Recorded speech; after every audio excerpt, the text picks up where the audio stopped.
అంకితం అవ్వాలరా అని పెట్టిందట. నీ బతుకు దేవునికి అంకితం అవ్వాలి. మీరు చెక్ చేసుకోండి, మీ పిల్లలకు పేరు పెట్టేటప్పుడు ఎలా పెట్టారు, ఏ ఉద్దేశంతో పెట్టారు. ఒకప్పుడు బైబిల్లో పేర్లు పెట్టేవారు, పేతురు, ఆంద్రియా, ఫిలిప్పు, యాకోబు, ఇలాంటి పేర్లు ఎందుకు తెలుసా? ఒరే నువ్వు ఎలా బతకాలి, పేతురు గారిలా బతకాలి, యాకోబు గారిలా బతకాలి. మరి ఇప్పుడు పేర్లకు అర్థాలు లేవు, పేర్లకు ఉద్దేశాలు లేవు, లేకుండా మారిపోతున్నాయి. కానీ ఈ తల్లి తన కొడుక్కి పేరు పెడుతూ నీ బతుకు దేవునికి అంకితం అవ్వాలని పెట్టింది.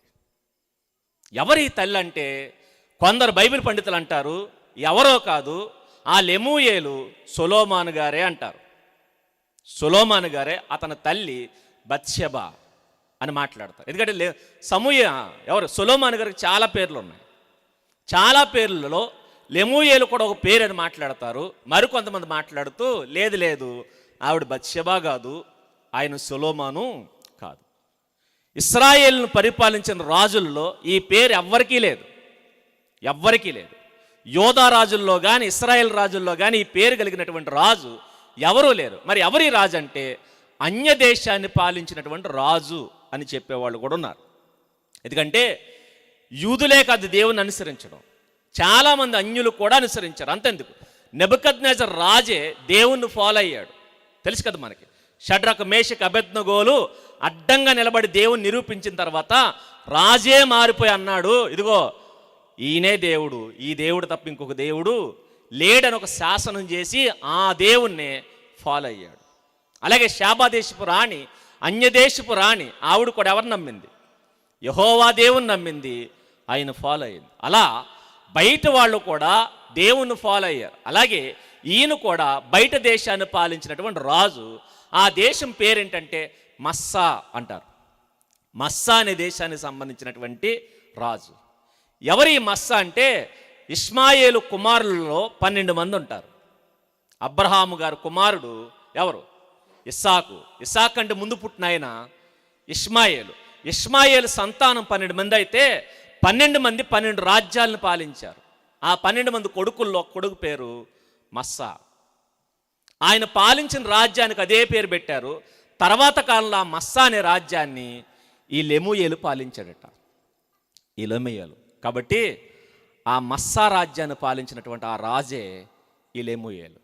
మరి ఈయన తల్లి ఎవరంటే కొంతమంది చెప్పిన మాట ఏంటంటే ఆ తల్లి ఎవరో కాదు, దావీదు గారి యొక్క కుమార్తె అంటారు. దావీదు గారి కొడుకులు ఉన్నారు, నెక్స్ట్ కుమార్తెలు కూడా ఉన్నారు.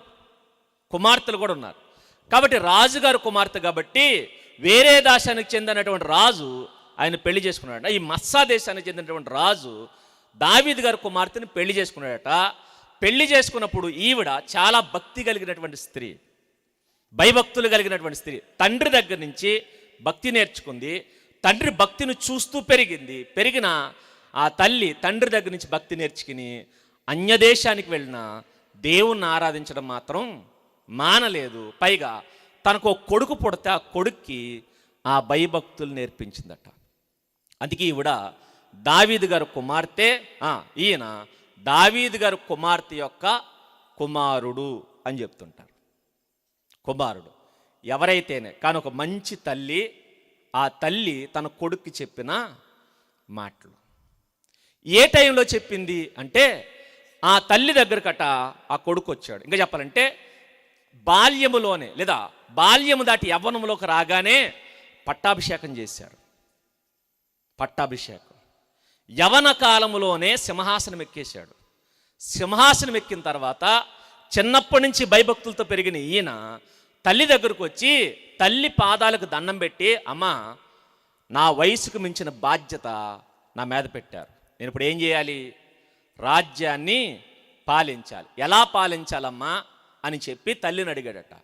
తల్లి పాదాలకు దండం పెట్టి అడిగితే ఆ తల్లి చెప్పిందట, ఏమని మాట్లాడుతుందంటే, నేనేం చెప్పను నా కుమారుడా, నేనేం చెప్పను, నా అంత ఎదిగిపోయావు, నన్ను మించి నువ్వు అభివృద్ధిలోకి వచ్చావు, నేనేం చెప్పను అని సాఫ్ట్ టోన్లో దీవిస్తూ కొన్ని హెచ్చరికలు చేసిందట. నాన్న ఇలా ఉండు, ఇలా ఉండదు అంటే మంచి కొడుక్కి మంచి ఉపదేశం చెప్పిన తల్లి. ఇది ఒక టోన్. దీనికి రెండో టోన్ ఉంది. Second version. సెకండ్ వెర్షన్ ఏంటంటే, యవనం వరకు బాగానే ఉన్నాడట ఈ కుమారుడు. ఎందుకంటే మీరు గమనించి చిన్నపిల్లలు చిన్నప్పుడు అమ్మ గోడనే తిరుగుతారు, నాన్న గోడనే తిరుగుతారు. అమ్మ బయటికి వెళ్తే కాళ్ళకు అడ్డం పడిపోతారు, కాళ్ళకు అడ్డం పడిపోయి నేను వస్తానని ఏడుస్తారు. ఎక్కడికి వెళ్ళినవారు, వాళ్ళని ఒంటరిగా ఉండనేవారు, ఏ పని చేసుకునేవారు ఎప్పుడు చిన్నప్పుడు. కానీ కాస్త వయసు రాగానే అమ్మ నచ్చదు, నాన్న నచ్చడు. చిన్నప్పుడు అమ్మ ఇంట్లో ఉండాలి, అమ్మతో పాటు వీళ్ళు ఉండాలి. కానీ ఎదిగిన తర్వాత కూడా తెలుసా, మా అమ్మ ఇటాగొట్టు పోతే బాగుంది. ఇలాంటి ఫీలింగ్లు ఎప్పుడు వస్తాయి? వయసు పెరిగేసరికి అమ్మ నచ్చదు. అప్పుడు వీళ్ళకి ప్రైవసీ కావాలంటారు, మాకు ఒంటరితనం కావాలి. అక్కడి నుంచి అమ్మ సహవాసం నచ్చదు, నాన్న సహవాసం నచ్చదు, ఇంట్లో వాళ్ళ సహవాసం నచ్చదు. మరి ఎవరి సహవాసం నచ్చుతుందంటే వీళ్ళకి లాంటి పనికిమాలిన బ్యాచ్ ఒకటి వీళ్ళకు తోడవుద్ది. చెప్తారు కదా, జోగు రాసుకుంటే బూడిద రాలిందట. అలాగే ఈ జోక్కి ఎవడో జోకు తగిలాడు, అక్కడి నుంచి అమ్మ నచ్చదు, నాన్న నచ్చదు. కాబట్టి ఎదిగిన తర్వాత అమ్మ నాన్న నచ్చడం మానేస్తారు. ఈ కొడుకు కూడా చిన్నప్పుడు అమ్మ కొంగు పట్టుకుని తిరిగాడట. కానీ ఎదిగిన తర్వాత ఎప్పుడైతే రాజు అయ్యాడో, రాజు అయిన తర్వాత సింహాసనం మీద కూర్చుని పాలిస్తున్న తర్వాత ఈయనకి కొన్ని సహవాసాలు పెరిగిపోయినాయట, ఫ్రెండ్షిప్ సర్కిల్స్ పెరిగిపోయినాయట. ఈ ఫ్రెండ్ సర్కిల్ ఎప్పుడైతే పెరిగిందో, పెరిగిన ఫ్రెండ్ సర్కిల్ చూసిన తల్లి ఆ కొడుకుని కూర్చోబెట్టి ఆ చెంప ఈ చెంప వాయిస్తూ చెప్పిన ఉపదేశం అంటారు. అంటే ఒక టోన్ ఏంటంటే, మంచి కొడుక్కి మంచి తల్లి కూర్చోబెట్టి దీవిస్తూ చెప్పిన మాటలు. రెండవది, చెడిపోతున్న కొడుకును చూసి చెంపలు వాయిస్తూ చెప్పినటువంటి మాటలు. ఇప్పుడు చెప్పండి, ఏ టోన్లో మాట్లాడుకుందాం? మనకు అంత పుత్తములు ఉన్నారా మన పిల్లలు? ఏంటి, మన పాదాలకు దండం పెట్టి అమ్మ ఏం చేయమంటావమ్మా అని అడిగే బ్యాచ్ ఉందా? మరి ఏ బ్యాచ్? గాలికి తిరిగే బ్యాచ్ ఉంది. కాబట్టి ఏ టోన్ బెటర్ మనకి? రెండో టోనే బెటరు కదా. ఆ రెండో టోనే మాట్లాడుకుందాం. ఏ వాయిస్లో చెప్పింది ఆవిడ అంటే, ఈ సెకండ్ వాయిస్ తీసుకుంది. ఎందుకంటే చెడిపోతున్న కొడుక్కి చెంపల వాయించేసే ఉపదేశం. ఇలా చెడిపోతున్నాడు. చెడిపోతున్నప్పుడు చూసి ఒక రోజు కళ్ళెర్ర చేసి పళ్ళు నూరుతూ ఇలా నిలబెట్టి చెప్పిందట.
చెడిపోతున్నటువంటి కొడుక్కి చెంపలు వాయిస్తూ చెప్పినటువంటి బోధ.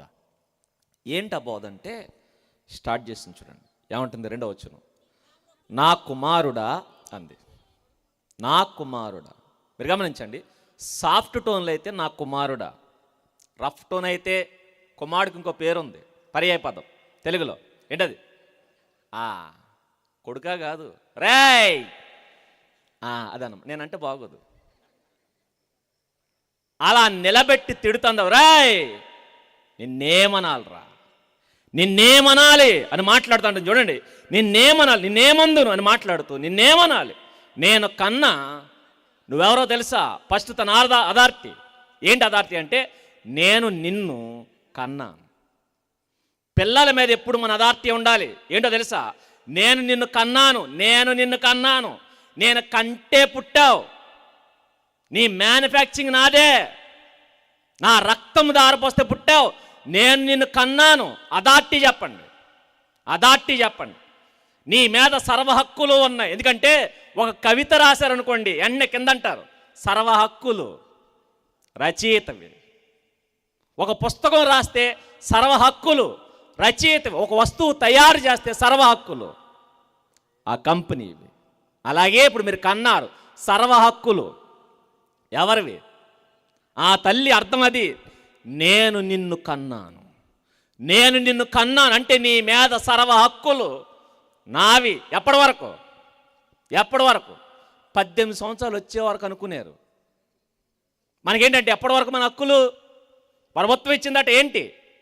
18 ఏళ్ల వరకు అమ్మా నాన్న మాట వినాలి. 18 ఏళ్ళు దాటితే మేజర్ అవుతారట. మేజర్ అయ్యాను, మేనేజర్ అయినట్టు చెక్కేస్తాడు దేవుడు.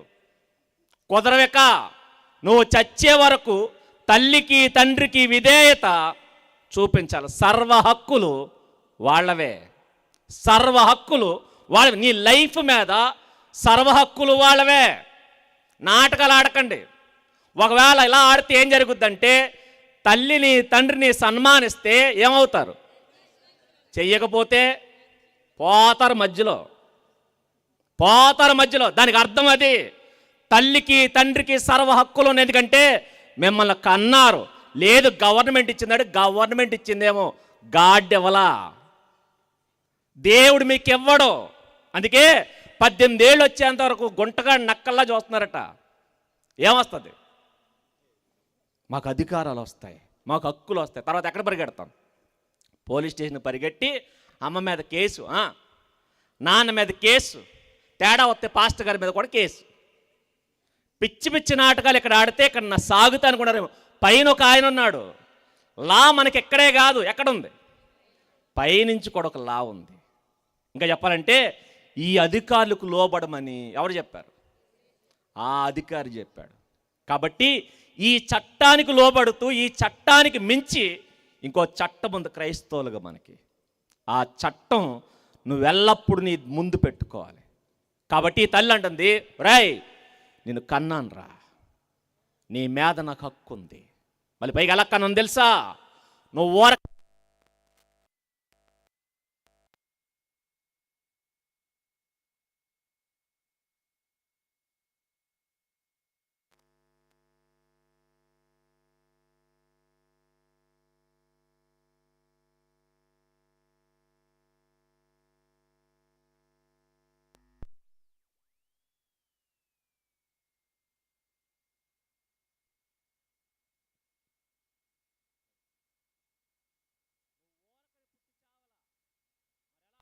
ఆవిడంటుంది, నేను కన్నా కుమారుడా నేనేమందును అని మాట్లాడుతూ, నేను మొక్కులు కన్నాను రా నిన్ను.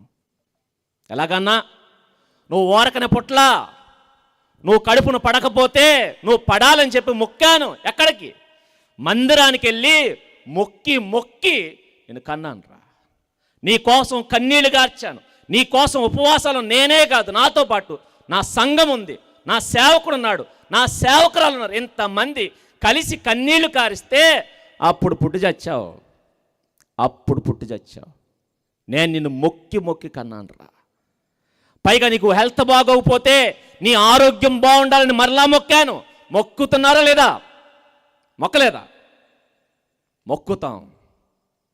పిల్లల కడుపును పడకపోతే మొక్కులు, పడిన తర్వాత పుట్టిన తర్వాత వాడికి ఆరోగ్యం బాగోకపోతే మొక్కులు. ఎన్నిసార్లు ఉపవాసం ఉండి కనుంటారు. ఈ విషయాలన్నీ ఎవరికి చెప్పాలి? పుట్టిన పిల్లలకు చెప్పాలి. రేయ్, నీ కోసం ఇంత కష్టపడ్డాను రా, నీ కోసం ఇంత కష్టపడ్డాను, నా రక్తము దారపోసాను, నొప్పులు భరించాను, మొక్కులు మొక్కాను, ఇంత కష్టం నీ వెనక్కుంది. ఇది చెప్పకపోతే వాడికి లైఫ్ వాల్యూ తెలియదు. ఈరోజు చాలామంది తల్లిదండ్రులు చేసే పని ఏంటి తెలుసా? మా బిడ్డకి ఏ కష్టము తెలియకుండా ఏమంటున్నారు? పెంచాం. అడుక్కు తింటారు. అయితే అడుక్కు తింటారు. కష్టాలు చెప్పి పెంచాలి. వాళ్ళ కోసం ఎంత కష్టపడ్డారో మీ కష్టం వాళ్ళకి తెలియాలి. కూర్చోబెట్టి చెప్పండి, రాయ్ నీ వెనక ఎన్ని కన్నీళ్ళు ఉన్నాయిరా, నీ వెనక ఎంత కష్టం ఉంది. ఆ రోజు నా నెత్తురు సాలకపోతే బ్లడ్ బయట నుంచి తెచ్చి ఎక్కించారురా నేను కనేటప్పుడు నా రక్తం ఏరులై పారింది. నువ్వు కడుపును పడ్డది మొదలుకొని తినడానికి తిండి లేదు, నిద్రపోవడానికి నిద్ర రాలేదు. ఇవన్నీ జరుగుతున్నాయి లేదా? జరగవా?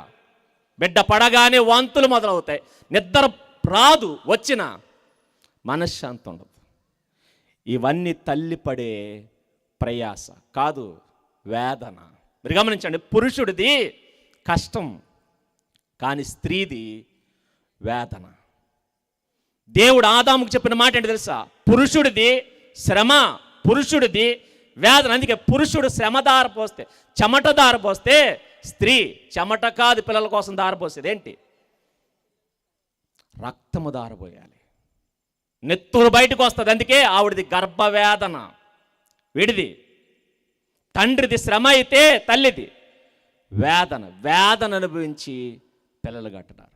ఆ వేదన కూర్చోబెట్టి చెప్పాలి. చెప్పకపోతే గాలికి వచ్చింది అనుకుంటాడు జన్మ. నేను గాలికి పుట్టనుకుంటాడు. అందుకే ఈరోజు నిలదీసి అడుగుతున్నారు, ఎవడ కనమన్నాడు అని. ఎందుకంటున్నారు తెలుసా? వాడికి లైఫ్ వాల్యూ తెలియకపోతే ఎలా పడితే అలా తయారవుతారు. అందుకే ఈరోజు వాడి లైఫ్ వాల్యూ తెలియక చీటికి మాటికి చేస్తున్నారు. ఎందుకనుకున్నారు? వాడి లైఫ్ అంటే ఏదో కాగితం మొక్కన్న తేలికైపోయింది. అందుకే అంటారు, బతికితే బతుకుతాం, చేస్తే చేస్తాం. అందుకే చావంటే లెక్కలేదు నేటి తరానికి. ప్రతి చిన్నదానికి చచ్చిపోతారు. ఎందుకంటే వీళ్ళకి లైఫ్ వెనక ఎంత కష్టం ఉందో వీడికి తెలీదు. కష్టం చెప్పాలి. కష్టం చెప్పకపోతే తెలియకపోతే ఏం చేస్తారంటే చూస్తున్నాం మనం వార్తలు. విరాట్ కోహ్లీ సరిగ్గా ఆడలేదట, వాడు చచ్చిపోయాడు. ఇప్పుడు చెప్పండి, విరాట్ కోహ్లీ ఆడకపోతే నువ్వెందుకు చచ్చిపోయావు? వీడికి లైఫ్ వాల్యూ తెలుసా? ఇప్పుడు చెప్పండి, వీడి వెనక విరాట్ కోహ్లీ కష్టం ఉందా, వీళ్ళ అమ్మ కష్టం ఉందా? ఇప్పుడు చెప్పండి, విరాట్ కోహ్లీ కోసం చచ్చిపోయాడంటే వీడికి తల్లి గుర్తొచ్చిందా? రాలేదు. ఎవడో వీడి నచ్చిన హీరో ఉన్నాడట, వాడి సినిమా ఫ్లాప్ అయిందట, ఏమైపోయాడు? చచ్చిపోయాడు. ఇప్పుడు చెప్పండి, ఎవడెక్కువ? తల్లి ఎక్కువ, వాడెక్కువ? తల్లికి బ్యాన్ నుంచి దరిద్రులు ఉన్నారండిలో. ఎప్పుడు ఏంతారు? అమ్మ చచ్చిపోతే ఇప్పుడు ఏంతాడు? ఏంటది? శ్రద్ధాంజలి. మరి బతుకుండగా ఆడికి ఈడికి, పైగా ఆడికి పెళ్ళైతే బ్యానరు, ఆడు కొడుకు పుడితే బ్యానరు, మళ్ళీ పైగా వాళ్ళ బ్యానర్లు వేయించుకుని వాళ్ళ కాళ్ళ దగ్గర వీళ్ళ ఫోటోలు వేయించుకుంటారు. ఆడు దేవుడు, ఆ దేవుడికి ఈడు భక్తుడు. ఇలాంటి బ్యాచ్ ఉంది దేనికి? అందుకే నేను పైగా డైలాగులు ఏంటి తెలుసా? మా అమ్మని తిడితే ఊరుకుంటాను, మా నాన్న తిడితే ఊరుకుంటాను, ఎవరిని తిడితే ఊరుకోను, మా హీరోని తిడితే మాత్రం ఊరుకోను. ఇప్పుడు చెప్పండి, ఎవరి కష్టం వీడికి తెలుసు? ఈ తల్లి అంటుంది, నిన్ను మొక్కులు కన్నాను రా, మొక్కు కన్నాను. నువ్వు ఊరకన పుట్టలేదని మాట్లాడుతూ, నీ పుట్టుక వెనక నా కష్టం ఉంది, నా కన్నీళ్ళు ఉన్నాయని మాట్లాడుతూ నిన్నేమనాలిరా అంది. నిన్నేమనాలి? దేనికి ఈవిడ తిడుతుందంటే, ఈయనకి సర్కిల్ పెరిగిందట. ఏ సర్కిల్ అంటే, అప్పటి వరకు అమ్మ చుట్టూ తిరిగాడు. ఎప్పుడైతే ఎదిగాడో వెంటనే ఫస్ట్ అబ్బాయి అయితే ఏ జబ్బు వస్తుంది? ఫ్రెండ్స్ మొదలవుతారు. ఏ ఫ్రెండ్స్? పురుషుడైతే గర్ల్ ఫ్రెండ్ అట, గర్ల్ ఫ్రెండ్స్. అందుకే మీరు గమనించండి, వయసు రాగానే వీళ్ళకి ఏం మొదలవుద్ది? ఫ్రెండ్స్ కావాలి. ఏ ఫ్రెండ్స్? అప్పటి వరకు మగాళ్ళతో స్నేహం చేస్తే, వయసు వచ్చేసరికి, యవ్వన కాలానికి వచ్చేసరికి అమ్మాయిలకేమో అబ్బాయి స్నేహం, అబ్బాయిలకేమో అమ్మాయిల స్నేహం. ఈ స్నేహాలు పెరిగిపోతాయి. ఈ స్నేహం ఇతడికి కూడా ఎప్పుడైతే రాజు అయ్యాడో, ఎప్పుడైతే వయసుకు వచ్చాడో ఫ్రెండ్షిప్ పెరిగిందట. ఎవరితో? స్త్రీలతో. ఈ స్త్రీల సహవాసం పెరిగిపోద్దట. ఇప్పుడు ఈ తల్లి చూసి అంటుంది, స్త్రీలతో సహవాసం చేయొద్దంచు. నీ బలము స్త్రీలకు ఇవ్వద్దు, నీ బలము స్త్రీలకు ఇవ్వద్దు. ఎంత నీటిగా చెప్పించు, నీ బలము స్త్రీలకు ఇవ్వద్దు. బలం అంటే శరీర బలమే కాదు. ఒకవేళ నీ బలం నీ ఆస్తి అయితే నీ బలం స్త్రీలకు ఇవ్వద్దు. నీ బలం నీ జ్ఞానం అయితే నీ జ్ఞానం స్త్రీలకు ఇవ్వద్దు. దేవుడు నీకే తలంతు ఇచ్చాడు, ఆ తలంతు ఎవరికి ఇవ్వద్దు? స్త్రీలకు ఇవ్వద్దు. దాని స్త్రీల కోసం నువ్వు వాడొద్దు. మీరు గమనించండి, సొలొమోను జ్ఞానం ఇచ్చాడు, దేనికి వాడాడు? స్త్రీలకే వాడాడు. సంసోనుకు బలం ఇచ్చాడు, దేనికి వాడాడు? స్త్రీలకే వాడాడు. అంటే దేవుడు నీకు ఏది ఇస్తే దాని స్త్రీల కోసం ఉపయోగించవచ్చు. అందం నీ బలమైతే ఆ అందాన్ని స్త్రీలను పడేయడానికి వాడకో, దానికోసం వాడకు. మంచి స్వరం నీ బలమైతే పాటలు స్త్రీల కోసం పాడకో, దేనికి పాడు? దేవుని మహిమార్థమై పాడు. ఒకవేళ కవితలు రాయడం దేవుడు నీకు ఇచ్చిన తలాంత అయితే ఆ బలం అమ్మాయిల కోసం కవితలు రాయకు. మరేం చేయి? దేవుని కోసం రాయి. ఏదో ఒక బలం ఉంటుంది, ఏదో ఒక బలం. అందుకనే ఆ తల్లి అంటుంది, నీ బలం స్త్రీలకు. ఇప్పుడు నీ బలం ఏంటి తెలుసా? నువ్వు రాజు, నీ రాజ్యాధికారి. నీ బలం అయితే ఎవరికి ఇస్తున్నావు? స్త్రీల కోసం ఆ అధికారాన్ని వాడుతున్నావు అని మాట్లాడుతూ, నీ బలము స్త్రీలకి ఇవ్వద్దు. అందుకనే ఇస్తే ఏం జరుగుద్దంటే తెలుసుగా, మనకు కూడా చెప్తుంటారు, ఒరే హైవే పక్కన ఆ 10 ఎకరాలు మనవే, ఏమైపోయి మన తాత నాడిమేనేదవ కాదు, ఆ టైంలో ఎవరో మా అమ్మకి రాసేసాడు. ఆడు అడుక్కు తిన్నాడు, ఆడితో పాటు మనం కూడా అడుక్కు తినేటట్టు చేశాడు. ఇప్పుడు చెప్పండి, 10 ఎకరాల్లో 10 సెంట్లు కూడా మనకి లేదు. ఏమైంది? ఆడు తగలేశాడు. ఇలాంటి మాటలు మనం విన్నామా లేదా? విన్నాం. ఎందుకు? అలా నాశనం చేసిన బ్యాచ్ ఉంది. ఈ తల్లి అంటది, నీ బలం స్త్రీలకు ఇవ్వద్దు, నీ బలం స్త్రీలకు ఇవ్వద్దు. ఇది ఒక తల్లి పురుషుడితో చెబుతున్న మాట. ఇంకా చెప్పాలంటే తల్లి కొడుక్కి చెప్పాలి, తల్లి కొడుకు చెప్పాలి. మరి కూతురికి తండ్రి చెప్పాలి. ఏమని చెప్పాలి? పైనుంచి అదే, నా కుమార్తె నిన్నేమనాలి. దేనికో తెలుసా? కూతురికి తండ్రిని చెప్పాలంటే ఒక మనిషి, ఒక మగ మనిషి ఎలా ఆలోచిస్తాడో ఎవరో తెలుసు? మగాడికే తెలుసు. మగ బుద్ధి ఎలా ఉంటుందో మగాడికి తెలుసు. స్త్రీ బుద్ధి ఎలా ఉంటుందో ఎవరు తెలుసు? స్త్రీకి తెలుసు. ఇప్పుడు చెప్పండి, స్త్రీల గురించి జాగ్రత్త ఎవరు చెప్పాలి? నువ్వు స్త్రీవి కాబట్టి నీ కొడుకును కూర్చోబెట్టి, నాన్న అమ్మాయిల చుట్టూ తిరక్కరా, ఎందుకంటే అమ్మాయిలు మంచోళ్ళు కాదు. ఎందుకంటే అమ్మాయిల్లో 2 రకాలు ఉంటారు. ఒకళ్ళు గుణవంతులైతే, రెండవది కంటకురాలు. ఏ బ్యాచ్ ఎక్కువ ఉంటుంది? కింద చెప్పింది గుణవంతురాలు అరుదుగా ఉంటారు. మరి కంటకురాలు అడుగడుగునా ఉంటారు.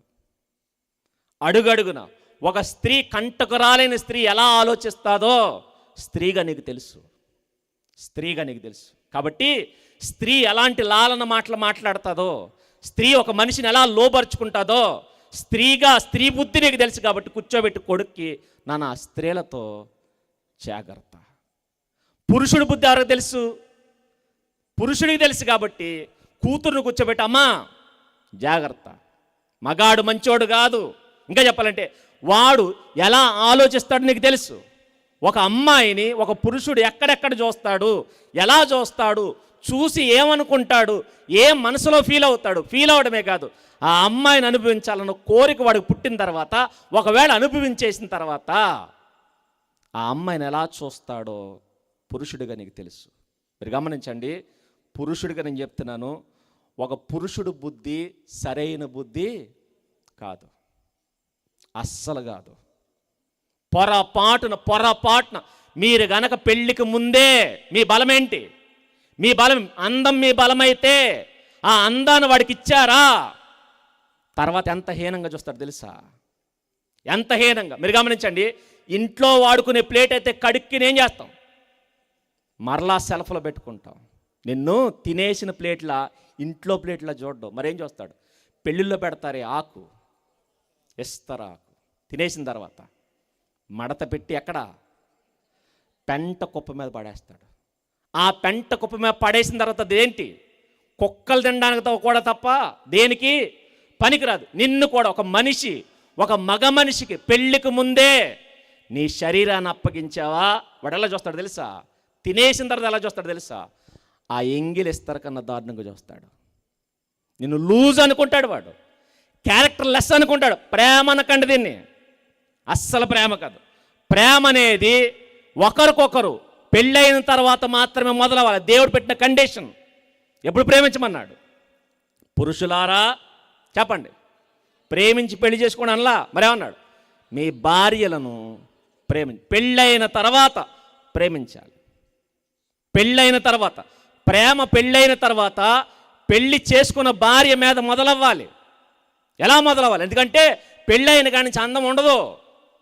మెల్లమెల్లగా రోజు రోజుకి ఏమైపోద్ది? తగ్గిపోద్ది. ఇంకా చెప్పాలంటే ఒక ఇద్దరు పిల్లలు కన్న తర్వాత ఆవిడ శరీరం మొత్తం పాడైపోద్ది. అయినా స్త్రీని ఏం చేయాలి? ప్రేమించాలి. ఎందుకు ఆ స్త్రీ అలా అయిపోయింది తెలుసా?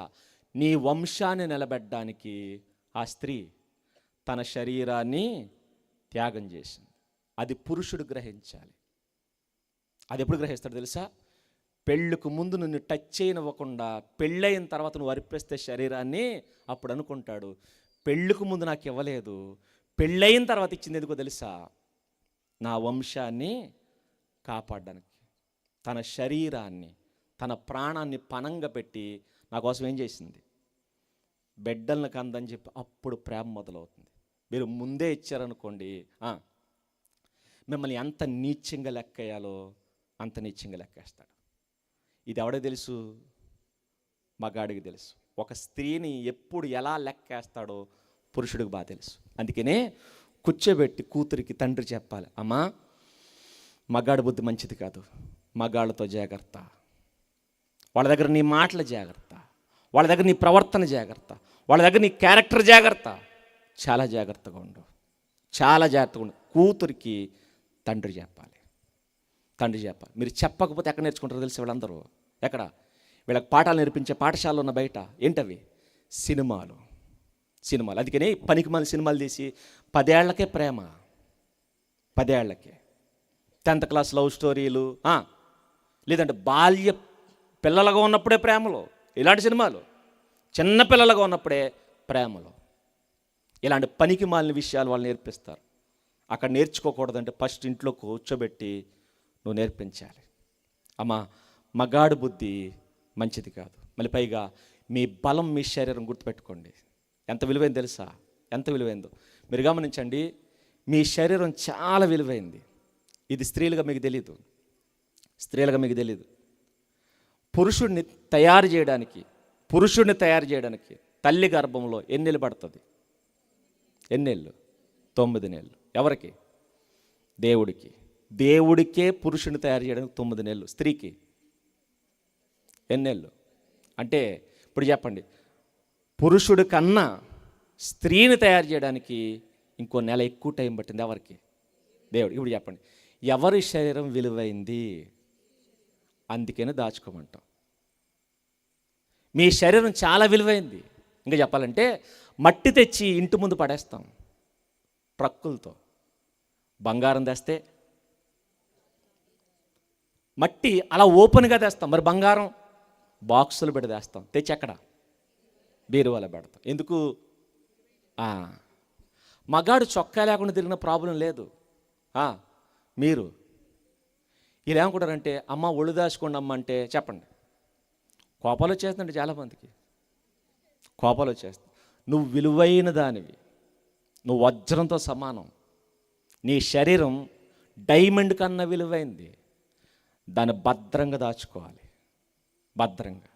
అలా చెబితే చూడండి, మధ్యకాలంలో ఎవరో సినిమా హీరో అన్నాడట, బట్టలు సరిగ్గా వేసుకోమంటే ఆ మాట చెప్తే చాలండి ఒక ఆవిడ కోపం వచ్చేద్ది. ఒక టీవీ యాంకర్ ఉంటుంది, అదిగో నన్ను బట్టలు వేసుకోమంటే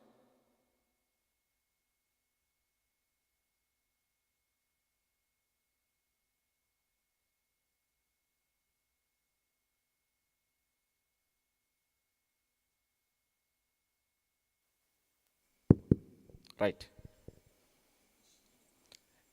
ఇలా కట్ అవుతే నేను మర్చిపోతుంటాను ఏం చెప్తున్నాను.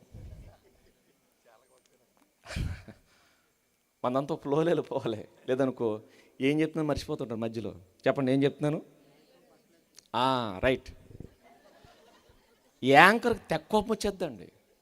ఎవరు చెప్పినా బట్టలు వేసుకోమ్మా అన్నాడు అనుకోండి, వెంటనే బట్టలు తీసేసి పోస్ట్ పెడుతుంది ఆవిడ. నన్ను వేసుకోమంటావా, నన్ను వేసుకోమంటావా? ఇప్పుడు చెప్పండి, ఇలాంటి పదాలు నీకు నచ్చట్లేదంటే అర్థం ఏంటో తెలుసా? నీ శరీరం యొక్క వాల్యూ ఏంటో నీకు తెలియదు, నీ లైఫ్ వాల్యూ ఏంటో నీకు తెలియదు. అందుకే ఒక కూతురు తనకు పరువుతో సమానం, పరువుతో. కాబట్టి ఆ కూతురుకి చెప్పాలట, అమ్మ నీ శరీరం విలువైంది, అది ఎవరికి ఇవ్వద్దు, ఎవ్వరికి ఇవ్వద్దు అని మాట్లాడితే తల్లి అంటుంది, కొడుకు కూర్చోబెట్టి చెప్తుంది, నాన్న నీ శరీరం స్త్రీలకు ఇవ్వద్దు, నీ బలం స్త్రీలకు ఇవ్వద్దు, నీ అధికారం స్త్రీలకు ఇవ్వద్దు. ఇస్తే ఏం జరుగుద్దంటే రాజులు నశింపజేయు స్త్రీలతో సహవాసం చేయొద్దు. ఇప్పుడు చెప్పండి, స్త్రీలతో సహవాసం చేస్తే ఏం జరుగుద్ది? నాశనం అయిపోతారు. నేను జిమ్కి వెళ్తున్నాను, కండ్లు బాగా పెంచాను అని చెప్పినా, నువ్వు ఎంత కండ్లు పెంచినా నేను మట్టిలో కలిపేస్తారు అబ్బాయి, నేను మట్టిలో కలిపా. నాకు లేడీస్ సైకాలజీ తెలుసన్నా, నీకు ఎంత సైకాలజీ తెలిసినా సైకిల్ దొక్కినట్టు దొక్కేస్తారు అబ్బాయి అని చెప్పాలి. ఎవరు? అమ్మ. ఒరే వాళ్ళు తేలిగ్గా కనబడతారు కానీ అంత తేలికైన వాళ్ళు కాదు, పైగా వాళ్ళ దెబ్బకి రాజులే మటాషి అయిపోయారు అబ్బాయి అని చెప్పాలట. రాజుల్ని నాశనము చేయు స్త్రీలు, రాజులే నాశనం అయిపోయారు, పైగా నువ్వు రాజు కాదు గొట్టంగాడివి. వాళ్ళ దెబ్బకి రాజులు అంటే రాజులు తలుచుకుంటే దెబ్బలు కొదువా అన్నారు. రాజులు ఏదైనా చేయగలరు, పైగా మనలాంటి నాయకులు కాదు. ఒకనాడు రాజు తలుచుకుంటే ఏదైనా చట్టాన్ని రాయగలడు, రాసిన చట్టాన్ని మార్చేయగలడు. అలాంటి కేపబిలిటీ ఉన్న రాజులనే మడతెట్టేశారట. ఎవరు? స్త్రీలు. మీరు గమనించండి, సంసోను తన ఎదురుగుండగా సింహం వస్తే చేతిలో ఏమీ లేకపోయినా సింగిల్ హ్యాండ్తో చంపేస్తాడు దాన్ని. సింగిల్ హ్యాండ్, రెండో చేయకూడదు వాడు సింగిల్ హ్యాండ్తో సింహాన్ని చంపేసి ఆయన 1000 మందిని దేంతో 100 మంది వీరుడు కాదు ఆయన, మరెవరు? 1000 మంది, పైగా ఈ 100 మందిని చంపిన వీరుడి చేతులు ఏముంది? కత్తుంది. నెక్స్ట్ బళ్ళు ఉంది. ఇన్ని ఆయుధాలు తీసుకుని 100 మందిని చంపాడట. ఈయన హీరో, ఈడు ఏలేసాడు. ఆయన ఎవరు? 1000 మందిని దేంతో? కత్తి లేదు, బళ్ళెం లేదు, ఏమీ లేదు, మరేంటి? గాడిద దవడతో 1000 మందిని చంపేసి పోగేశాడట. అలాంటి ఆయన ఎలాంటి వీరుడు, ఎంత బలవంతుడు లెక్కండి. అలాంటి ఆయన్ని ఎలా చంపేసింది? తొడ మీద పడుకోబెట్టి చంపేసింది. తొడ మీద పడుకోబెట్టి చంపేసింది. ఇప్పుడు చెప్పండి, ఏమన్నా వాడిందా? ఇంకా చెప్పాలంటే బ్లడ్ బయటకు రాకుండా చంపేసింది. నువ్వెంత గొట్టంగాడివి, నువ్వు గొట్టంగాడు. ఆయనకి సింహము కూడా లెక్కలేదు. మరి నువ్వు కోడికే భయపడతావు, నువ్వు కుక్క కూడా అక్కర్లేదు. కోపంగా కోడి నీ మీదకి ఎగిరితే చెప్పండి అమ్మే అని అరుస్తావు.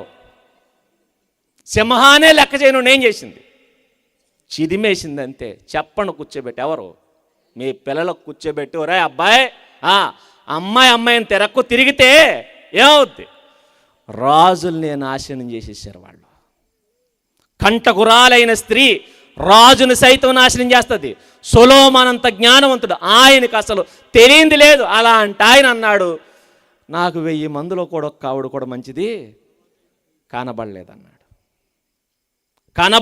అందుకే ఈ స్త్రీ అంటుంది, ఈ తల్లి అంటుంది, నానా జాగ్రత్త, నీ బలము స్త్రీలకు ఇవ్వద్దు, రాజులు సైతం నాశనం అయిపోయారు వాళ్ళ దెబ్బకి. నువ్వెందుకు స్త్రీలతో తిరుగుతున్నావు?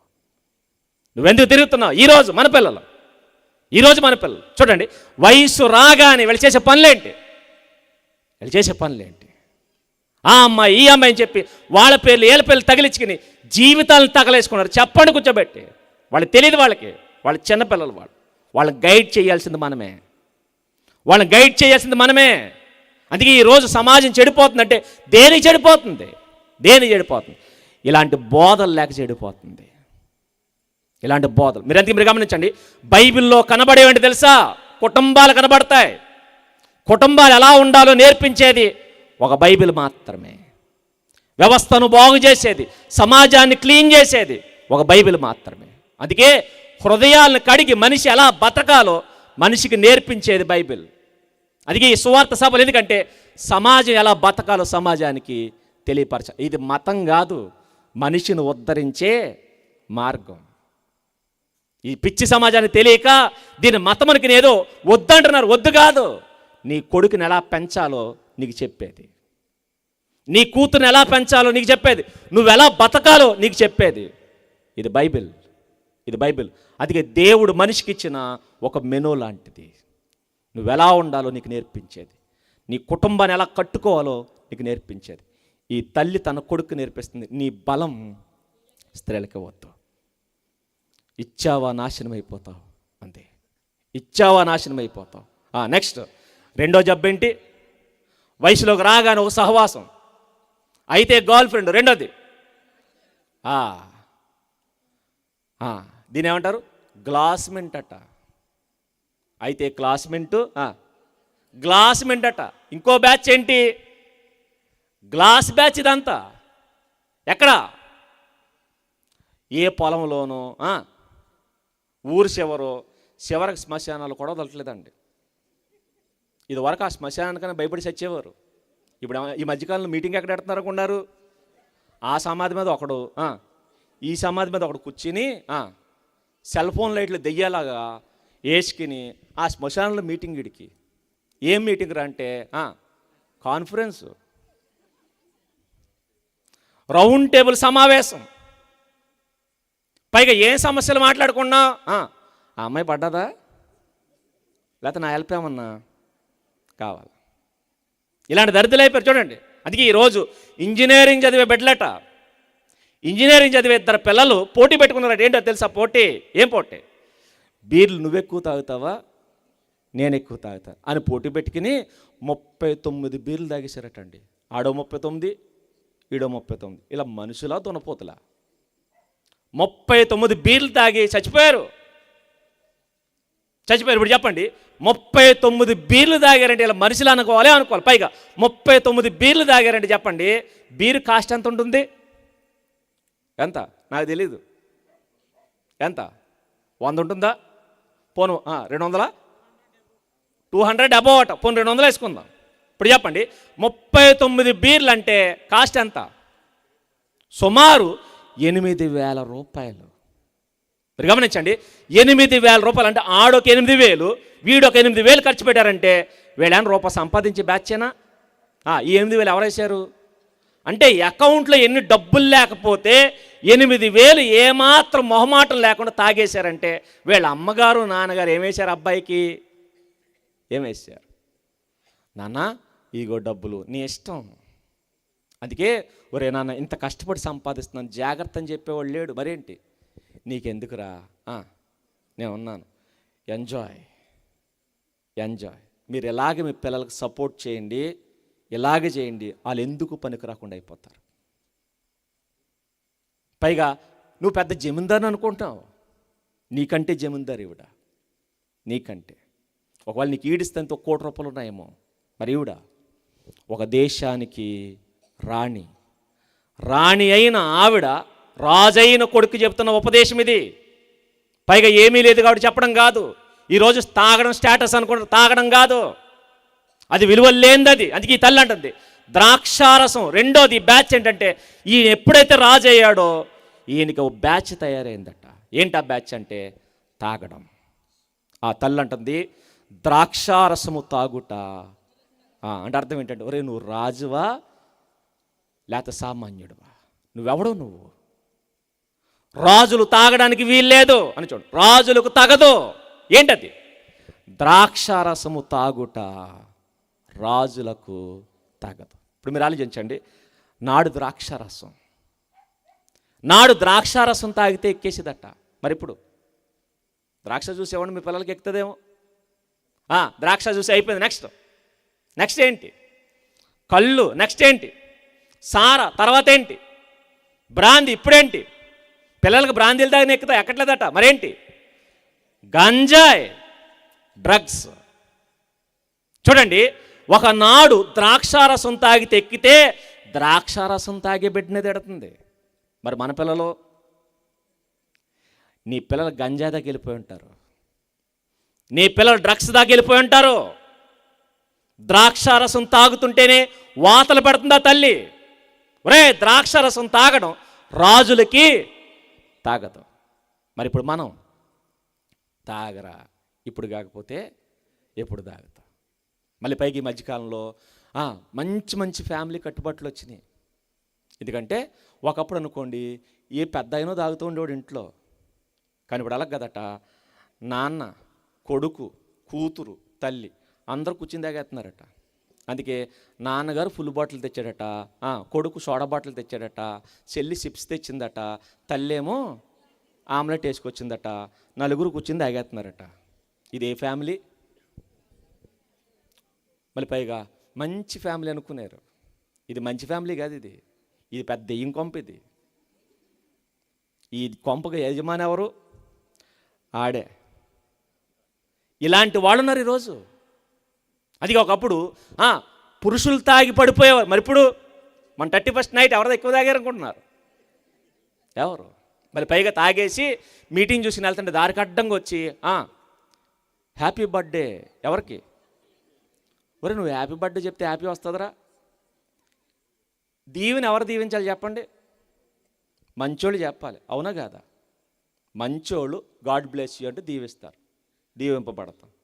తాగుపోతే ఎదవలు, తిరిగిపోతే ఎదవలు 31st నైటు ఏమని happy new year, happy new year. Happy ఉంటుందా?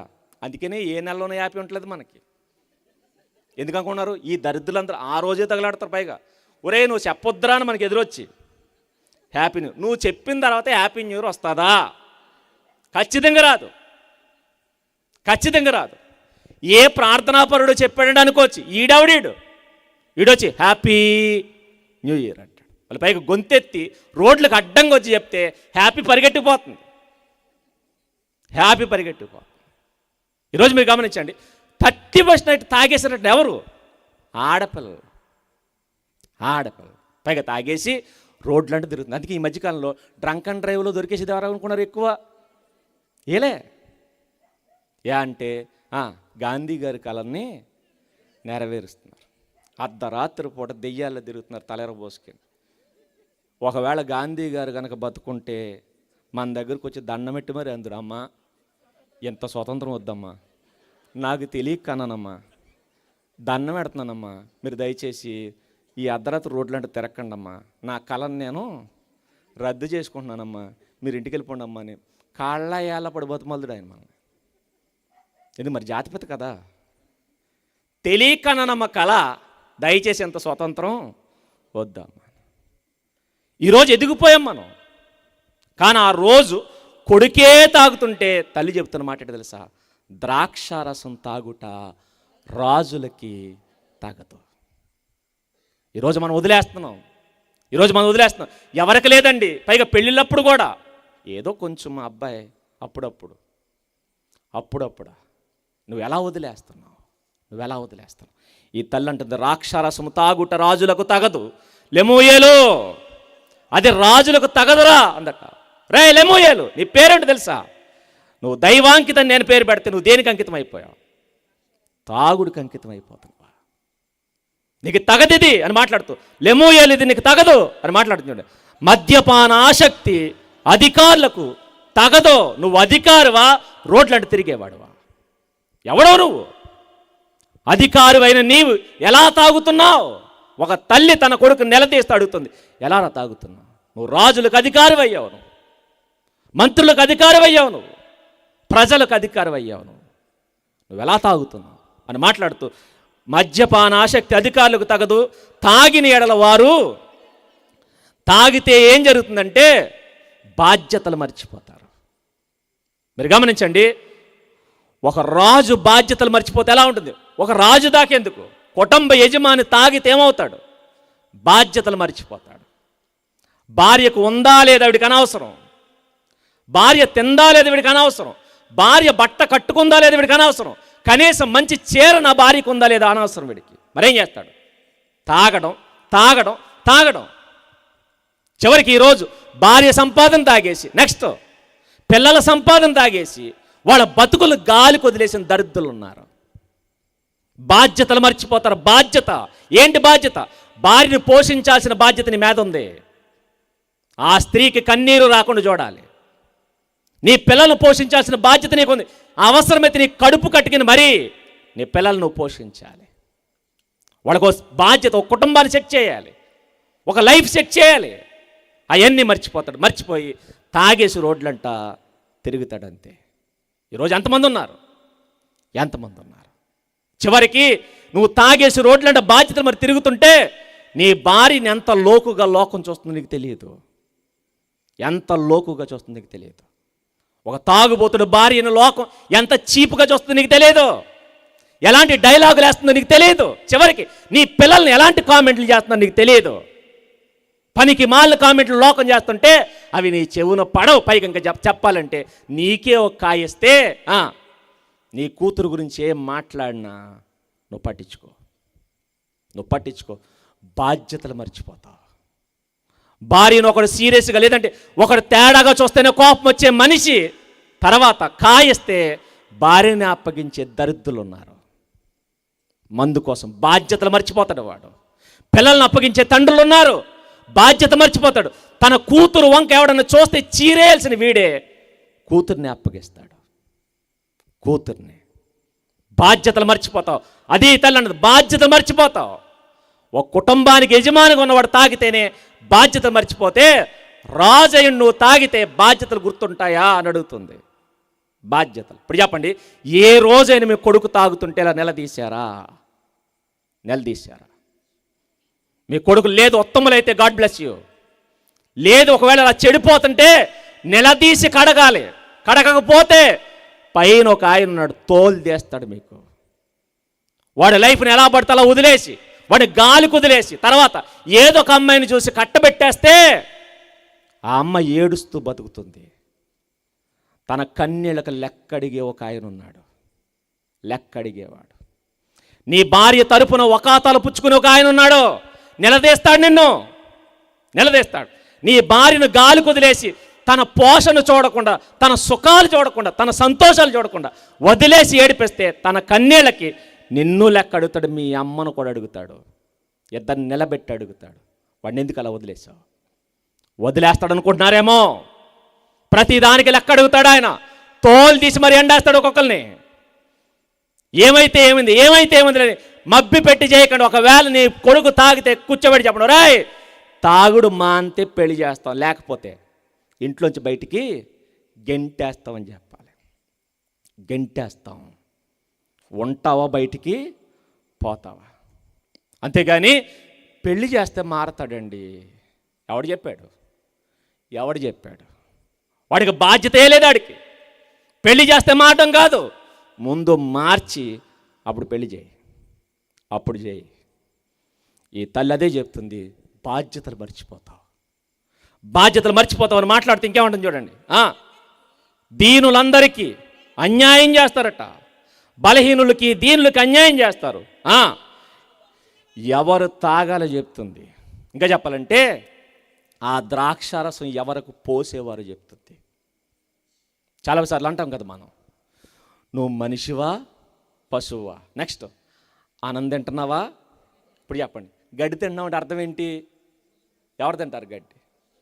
పశువులు. ఇప్పుడు చెప్పండి, పశువులు గడ్డి తింటాయి. ఇప్పుడు నువ్వు గడ్డి తిన్నావు, నువ్వెవరు? పశువు. గడ్డి మనుషులకి వెయ్యరు. కుడితి మనుషులకి వెయ్యరు. మనుషులకు ఫుడ్ ఉంటుంది ప్రత్యేకంగా. ఎక్కడ కూడా ఈ తల్లి అంటుంది, ఒరే ద్రాక్షారసం ఎవరికి పోస్తారో తెలుసా? ప్రాణము పోతున్న వాళ్ళకి పోస్తారు.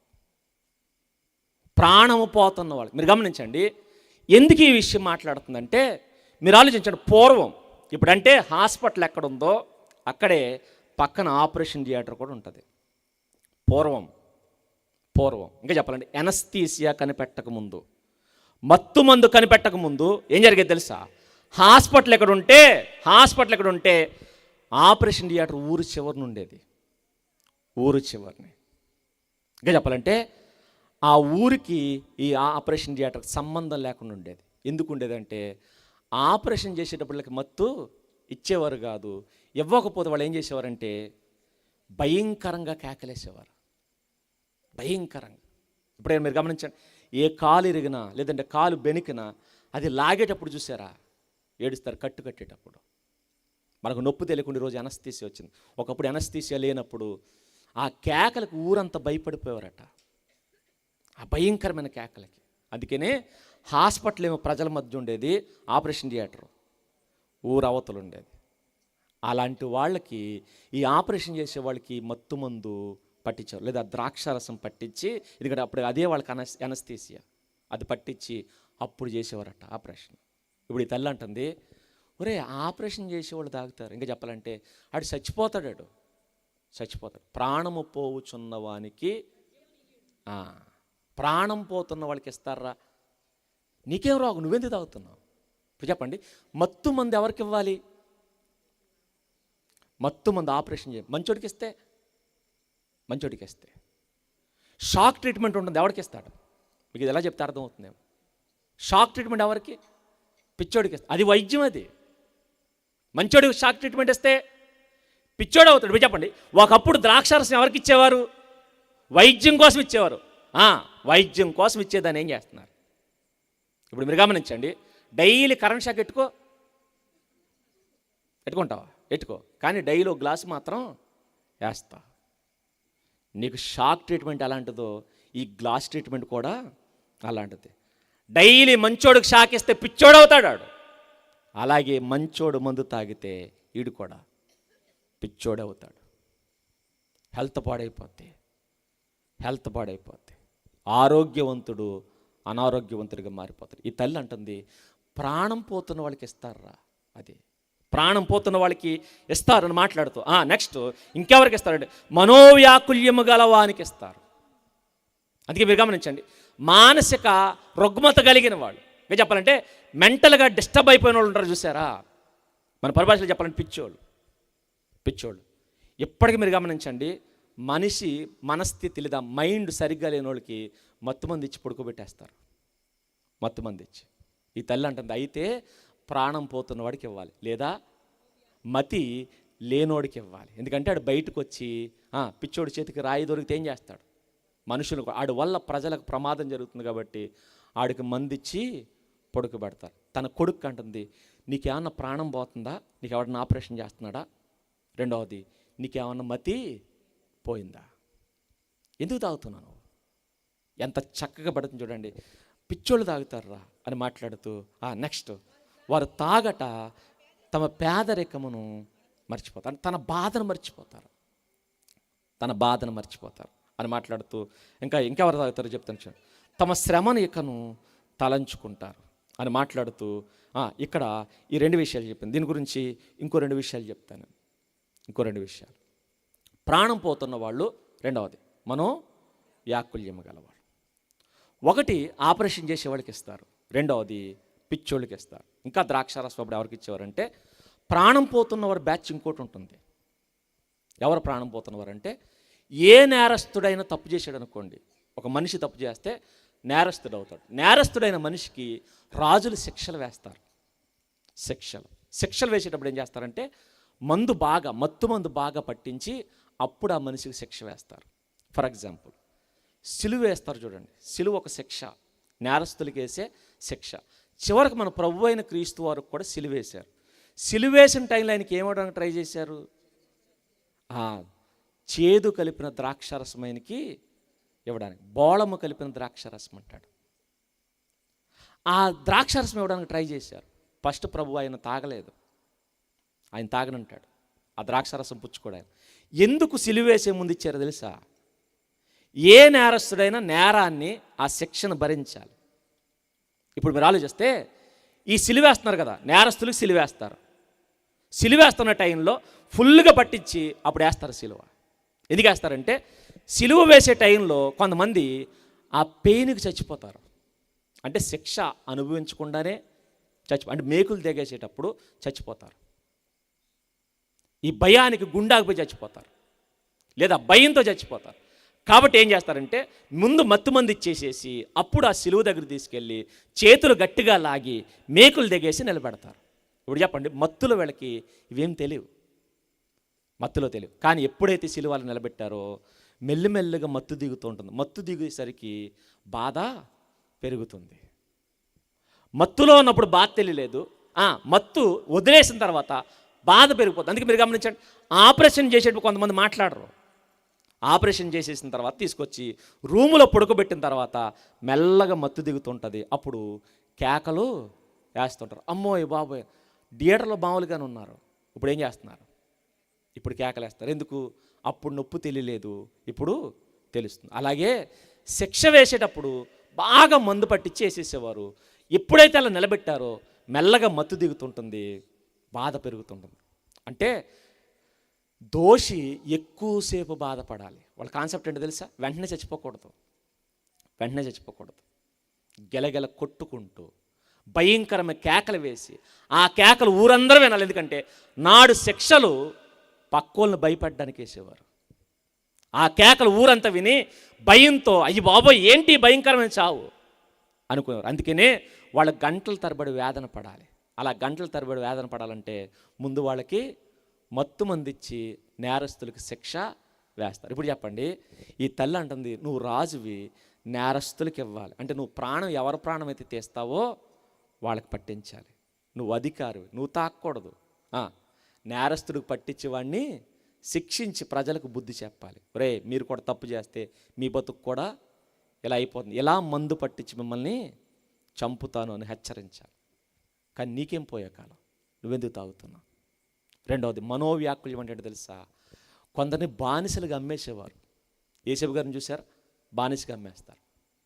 బానిసగా అమ్మేసిన వీళ్ళని ఏం చేస్తారంటే వీళ్ళ చేత పని చేయించుకుంటారు, భయంకరమైన పనులు. ఆ పనులు 24 hours చేయించుకునేవారట. ఇక్కడ బానిసకు కొనుక్కున్నారు. మనిషి అంటే వాళ్ళకి విలువ లేదు. ఇప్పటికి మీరు గమనించండి, మనం మిషన్లు వాడినట్టు వాళ్ళ మనుషులు వాడేవారట, లేదా మనం పశువులు వాడినట్టు వాళ్ళ మనుషులు వాడేవారు. ఇప్పటికి మీరు గమనించండి, ఈ డైరీ ఫార్మ్స్ ఉంటాయి చూసారా, పాలు తీసే పశువులను పెంచుతుంటారు. మన పశువుల కన్నా ఆ పశువులు ఎక్కువ పాలు ఇస్తాయి. ఎందుకు? వాళ్ళకి ఏం చేస్తారు? ఇంజెక్షన్ చేస్తారు. అంతేందుకు? మనం కోళ్ళు పెంచుకుంటున్నాం అనుకోండి, మన కోడి పెరగాలంటే నెలల టైం పడుతుంది. కోళ్ల ఫారంలో కోళ్ళు పెరిగితే ఎన్ని రోజులకి? 21 రోజుకి కోడి తయారైపోతుందట. పుట్టి 21 రోజులు. ఎందుకు తయారైపోయింది అంటే దానికి ఒక ఇంజెక్షన్ ఇస్తారు. ఇంజెక్షన్ ఇచ్చి లైట్లు వేసి ఉంచుతారు. నైట్ కూడా, నైటు పగలు లైట్లు వేసి ఉంచుతారు. ఆ లైట్కి అది పడుకోదు. పగలు నైటు తినేం చేస్తుంది? స్పీడ్గా పెరిగిపోతుంది. అంటే వెంటనే ఎక్కువ తిండి తింటుంది, తొందరగా పెరిగిపోతుంది, తొందరగా చచ్చిపోతుంది. అలాగే నాడు వాళ్ళ చేత ఎక్కువ పని చేయించుకోవడానికి ఈ మత్తు మంది ఇచ్చి వాళ్ళ చేత పని అంటే మత్తులో ఎక్కువ పని చేసేవారట. అలసిపోయారు అనుకోండి, మనిషి కొన్ని గంటలు పనిచేసరికి ఏమైపోతాడు? అలసిపోతాడు. అలసిపోయిన మనిషికి ఈ ద్రాక్షారసం పట్టించేసేవారు. పట్టించి మళ్ళా వాళ్ళ చేత ఇంకా ఎక్కువ గంటలు పనిచేస్తే అలా పనిచేసి ఆ మత్తులో వీళ్ళు చచ్చిపోయేవారు. చచ్చిపోయిన వాడిని పడేసి ఇంకో మనిషిని కొనుక్కు తెచ్చుకునేవారు. నాడు పేదల వేళ్ళు తమ పేదరికమును మరుస్తారని చెప్తుంది. నాడు పేదలు బానిసలు, నాడు నేరస్తులు తాగాలి, బానిసలు తాగాలి. అంటే నాడు ద్రాక్షారసం ఎవరు తాగేవారు? బానిసలు, నేరస్తులు. ఇప్పుడు ఈ తల్లి అంటుంది నువ్వు బానిసవా, నేరస్తుడువా? నువ్వెందుకు తాగుతున్నావు? ఒరే నువ్వు రాజురా నువ్వు అని మాట్లాడుతూ ఆ తల్లి అంటుంది నువ్వు ఇది రాజులకు తాగదు అని మాట్లాడుతూ ఇలా తాగితే అందరికి అన్యాయం చేస్తావరా అంతే, అందరికీ. ఇప్పుడు చెప్పండి, ఆ తల్లి తన కొడుక్కి చెప్పిన బుద్ధి ఏంటి తెలుసా? నువ్వు ఇలాంటి పనులు చేయొద్దు అని చెప్పింది. ఏం చేయొద్దు? నీ బలము స్త్రీలకి ఇవ్వద్దు. నెక్స్ట్, నువ్వు ద్రాక్షారసం తాగేవాళ్ళతో తిరగొద్దు, ద్రాక్షారసం తాగొద్దు. ఈ 2 చెప్పింది. చెప్పిన తర్వాత నా సంతోషం నేను ఎందుకు వదిలేయాలి? ఆ కొడుకు ఇప్పుడు ఆయనకి హ్యాపీ ఏంటి? ఆ స్త్రీలతో తిరగడం. తర్వాత ఆయనకి హ్యాపీ ఏంటి? ద్రాక్షారసం తాగడం. నేను ఎందుకు వదిలేయాలంటే అప్పుడు ఆ తల్లంది నువ్వు నీతిగా నిజాయితీగా బతికితే నీకు వచ్చే బ్లెస్సింగ్ ఏంటో తెలుసా? ఏంటది? గుణవతి అయిన భార్య నీకు దొరుకుతుంది. అంటే నువ్వు నీతిగా పరిశుద్ధంగా ఏ స్త్రీ వంక నువ్వు చూడకుండా నువ్వు వివాహం అయ్యేంత వరకు నీతిగా నిజాయితీగా దేవుని సన్నిధి పట్టుకుని తిరిగితే, సేవకులు కూడా తిరిగితే, మందిరంలో నువ్వు ఉంటే, నీ బతుకు యథార్థతను చూసిన దేవుడు నీకేమిస్తాడు? గుణవతినిస్తాడు. మళ్ళీ పైగా గుణవతి అయిన భార్య దొరుకుట అరుదు. అంటే నీకు దొరకదరా, గుణవతిని ఎవరెతకాలి? పైనున్న దేవుడు వెతికి నీకు ఇస్తాడు. భార్య ఎవరు? యెహోవా ఇచ్చు దానం. భార్య దేవుడిచ్చే గిఫ్టు. అదిగా తల్లి అంటుంది, ఒరే భార్యను దేవుడు ఇవ్వాలి. ఆ దేవుడు నీ యథార్థతను చూసిస్తాడు. దేవుడు నీవు ఎలా తాగి తిరిగితే నీకు మంచి భార్యను ఇస్తాడా, గుణవంతురాలను ఇస్తాడా? నువ్వు ఇలాంటి చెడు తిరుగులు తిరిగితే నీకు మంచి భార్య వస్తుందా? మంచి భార్య కావాలంటే చెప్పండి, నువ్వు నీతిగా బతకాలి. అందుకే తల్లంది, గుణవతి అయిన భార్య నీకు దొరుకుతుందిరా. మరి లేకపోతే కంటకురాలు దొరుకుతుంది. ఇప్పుడు మీరు గమనించండి, పురుషుడికి తల్లి చెప్పింది ఏమని? నువ్వు బాగా బతికితే ఎవరు వస్తారు? గుణవతి అయిన. తండ్రి అయితే కూతురికి, అమ్మా నువ్వు బాగా బతికితే ఎవరు వస్తారు? గుణవంతుడైన భర్త వస్తాడు. కూర్చోబెట్టి చెప్పాలి, నీకు గుణవంతి అయిన భార్య కావాలా? అయితే నీతిగా బతుకు. నీకు గుణవంతుడైన భర్త కావాలా? అయితే నీతిగా బతుకు. ఈ రెండు నువ్వు మిస్ చేసావా, మీ లైఫ్లోనికి కంటకులు వచ్చి కూర్చుంటారు. కంటకులు. ఈరోజు మీరు గమనించండి, గుణవతులు దొరుకుతున్నారు, రూపవతులు దొరుకుతున్నారు. రూపవతులు చాలామంది ఉంటారు,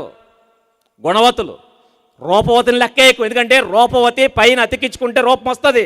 అంతేందుకు, బ్యూటీ పార్లర్ కోతిని తీసుకెళ్తే ఏం చేస్తారు? కోతిని తీసుకెళ్ళండి, కావాలంటే యూట్యూబ్లో వీడియోలు ఉన్నాయి చూడండి. ఒక కోతికి జాగ్రత్తగా గౌన్ వేశారు, పైన మేకప్ వేశారు, కాళ్ళు జోడు పెట్టారు, 2 కాళ్ళ తల నడిచి వస్తుంది. చెప్పండి, అందరూ ఆశ్చర్యపోయి చూస్తున్నారు. ఏంటి, ఎవరి సుందరి? ఏ సుందరి? కోతి సుందరి. కోతిని కూడా సుందరగా మార్చేస్తారు, కుక్కను కూడా సుందరగా మార్చేస్తారు. అందం అతికించుకుంటే వస్తుంది. ఎందుకని? అందం మోసం, సౌందర్యం వ్యర్థం. అందం కాదు కావాల్సి, మరేంటి? గుణం కావాలి. ఇప్పుడు చెప్పండి, నీకు గుణవంతురాలు కావాలా, రూపవతి కావాలా? ఈరోజు చాలామందికి రూపవతులు దొరికాయి. అందుకనే మా ఆవిడ మెలమెల మెరిసిపోద్ది అంతే.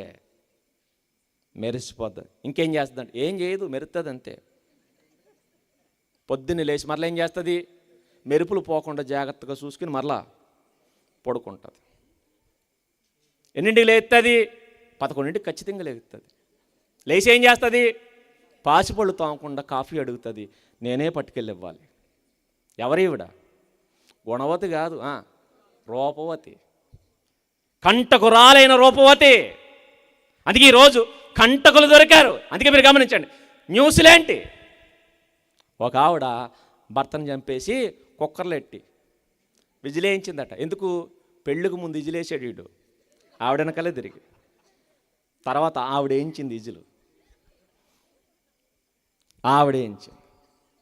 ఒక ఆవిడ జాగ్రత్తగా ఏ డబ్బా, బ్లూ డ్రమ్, దాని చూస్తే ఒక్కొక్కడు వణుకుపోతుంది మధ్యకాలంలో. దేనికంటే ముక్కల కింద నరికేసి దాంట్లో వేసి సిమెంట్ వేసిందట. ఎవరు? భార్య. తాజా న్యూస్ ఏంటో తెలుసా? ప్రియుడితో కలిసి భర్తను చంపేసింది. తెల్లారు లెగితే ఇవే న్యూస్లు. వద్దన్న కనపడుతున్నాయి, వద్దన్న. ఇప్పుడు చెప్పండి, ఎవరు వీళ్ళంతా? చెప్పండి, రూపవతులు. ఇప్పుడు చెప్పండి, నీకు రూపవతి కావాలా, గుణవతి కావాలా? గుణవతి కావాలి. ఈరోజు భార్య తప్పు చేస్తున్న నిమ్మకు నీరెత్తినట్టు మూసు కూర్చుంటున్నారు. ఎందుకు తెలుసా? తెలిసిందన్న సంగతి ఆవిడికి తెలిసిందా? ఈడొండీడు. అందుకని అనుకున్నాడు,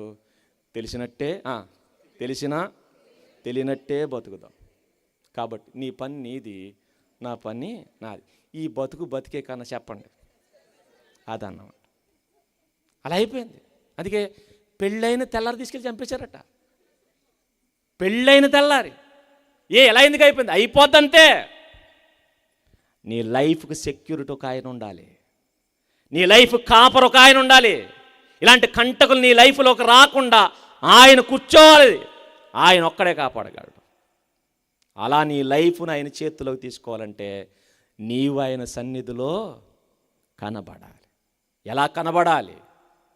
పాపిగా కాదు, పరిశుద్ధుడిగా కనబడాలి. ఇప్పుడు చెప్పండి, మీ పిల్లలకి ఎవరు వస్తారో? మీ అబ్బాయిని తీసుకొచ్చారా? తీసుకురాకపోతే ఎవరు వస్తారు అనుకున్నారు? ఇలాంటి రూపవతిలో వస్తారు. వచ్చి ఆడిని మిమ్మల్ని కలిపేస్తారు. చూసుకోండి, అస్సలు ఉండదు. అందుకే ఏం చేయాలి? మీరు చాలా జాగ్రత్తగా ఉండాలి. అందుకే కొడుకును కన్న తల్లులారా, బీ కేర్ఫుల్, జాగ్రత్త. ఎవరు చెప్పిన మాట? దేవుడు చెబుతున్నమాట. చాలా జాగ్రత్తగా ఉండండి, లేదా వాడిని నిన్ను కూడా కూరకేస్తారు. చాలా జాగ్రత్తగా ఉండాలి. అందుకే చాలా జాగ్రత్తగా పిల్లలను పద్ధతిగా పెంచాలి. ఇది పురుషుడికి. మరి స్త్రీ అయితే నువ్వు గుణవతిగా లేకపోతే, నువ్వు భయభక్తులు కలిగి ఉండకపోతే ఎవడొస్తారో తెలుసా? సైకో ఎదవలు వస్తారు, శాడిస్ట్ ఎదవలు. లోకంలో ఉన్నారు లేరా? బోల్డ్ అంతమంది ఉన్నారు. మర్చిపోకరు చెప్తాను, నాకు తెలిసిన వ్యక్తి, నాకు తెలిసి. శాడిస్ట్ అంటే పెద్ద పెద్ద ఘనకార్యాలు చేస్తారు అనుకోకండి. చిన్న చిన్న సైకోలు పైకి కూడా చెప్పుకోలేరు. మీరు పైకి కూడా చెప్పుకోలేరు. అలాంటి సైకో దరిద్రులు వస్తారు. ఒక ఆయనకి పెళ్ళయింది. కొత్తగా పెళ్ళైన తర్వాత ఇద్దరు వేరే, ఆయనకి జాబు, ఇద్దరు వేరే వచ్చి వేరే చోట జాబ్ ఉన్న చోట అక్కడ బతుకుతున్నారు. పెళ్ళైన కొత్తలో వంట సరిగా చేస్తారండి. అయితే ఎక్కువ వండుతారు, లేకపోతే తక్కువ వండుతారు.